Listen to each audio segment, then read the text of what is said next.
Bienvenue dans votre édition Fashion News sur Fashion Africa Channel où l'on vous présente les dernières actualités et tendances de la mode africaine. Je suis Brian Dormeux-Kozos et c'est parti.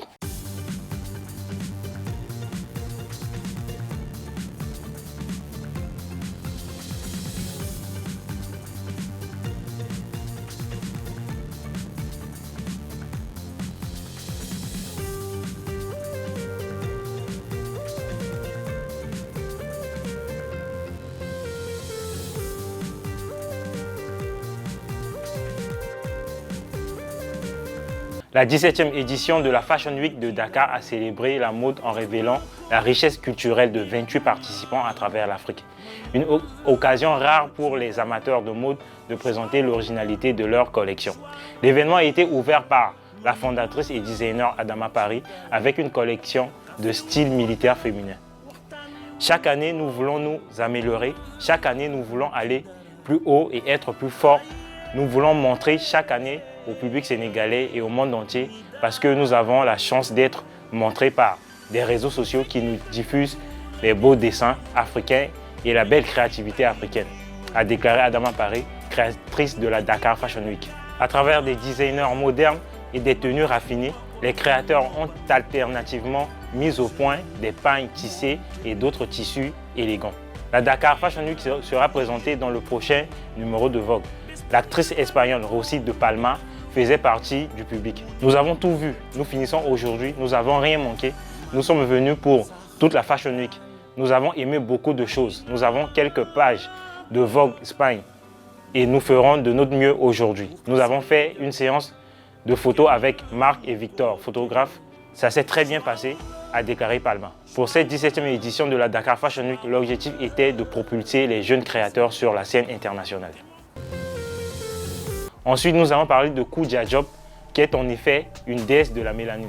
Mannequin et actrice sénégalaise, Koudia Diop est une autoproclamée déesse mélanine. Et un simple coup d'œil sur elle prouve qu'elle mérite le titre. La superbe jeune femme de 22 ans est une sensation Internet de la génération Z, dont le voyage devant le monde de la mode a impliqué l'intimidation, le racisme et finalement la découverte de soi. La chérie des médias et ancienne parisienne a dépassé sa soudaine popularité en ligne et s'est établie comme un nouveau talent dans le secteur de la mode. Devenue mannequin à temps plein dans l'agence The Colored Girl, dans la campagne de renaissance qui a lancé sa carrière à merveille, l'actuelle New-Yorkaise avance à grands pas tout en prônant l'intimidation. Koudia croit fermement en la représentation adéquate, raison pour laquelle elle ne manque pas de montrer son héritage sénégalais à chaque occasion. Elle est aussi constamment en train de faire la lumière sur l'amour de soi et l'acceptation.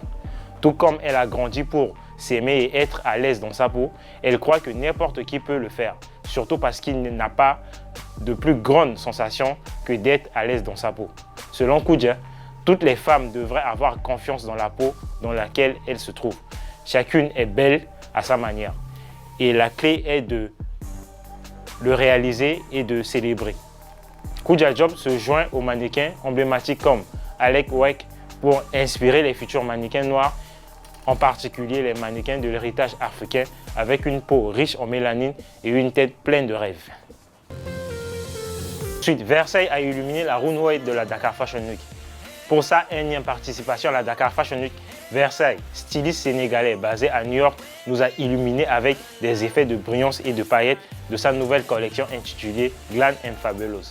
Lors du deuxième défilé au Radisson Blu, une collection composée de robes de mariée, de robes de soirée et de robes de scène, il a utilisé des matières comme du sequin, des broderies pour réaliser cette magnifique collection. D'après Versailles, cette collection représente des heures de travail. Nous passons énormément de temps sur chaque robe car il y a beaucoup de détails à prendre en compte et il faut que la finition soit parfaite. Nous rappelons que lors de cette 17e édition, Versailles a eu l'honneur de présenter 2 collections en 2 jours. En ces termes, quand Adama Paris m'a proposé l'idée, j'ai tout de suite accepté. Je me suis dit, pourquoi pas montrer 2 fois ce qu'on peut faire? Cela va me permettre de montrer une autre facette de moi-même.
Enfin, les ongles tie-dye font un retour en force. La technique du tie and dye est une technique de coloration du tissu qui existe depuis des lustres. Dans les années 90, la technique est passée du monde de la mode à la scène et de la beauté, alors que la tendance des ongles tie-dye est devenue une chose courante pendant les mois d'été. Au dernier trimestre de 2018, nous avions repéré des empreintes tie-dye sur les podiums du printemps 2019. À présent, il semble que cela ait pu éveiller les influenceuses de la mode alors qu'elles décidaient de ramener les ongles tie-dye. La tendance des ongles tie-dye peut également être considérée comme une amélioration des ongles arc-en-ciel. Des combinaisons de couleurs plus détaillées au modèle artistique, cette tendance des ongles est plus grande et avant-gardiste. La technique consiste à dessiner des motifs aléatoires mais stratégiques directement sur vos ongles en utilisant différentes couleurs pour créer l'effet tie-dye. C'est certainement une façon amusante d'attirer l'attention sur vos ongles. C'était tout pour aujourd'hui sur Fashion News. N'oubliez pas de nous suivre sur Instagram, Facebook et Twitter. Je suis Brian de Romeo Causos. À la prochaine et surtout gardez votre passion pour la mode africaine. Bye.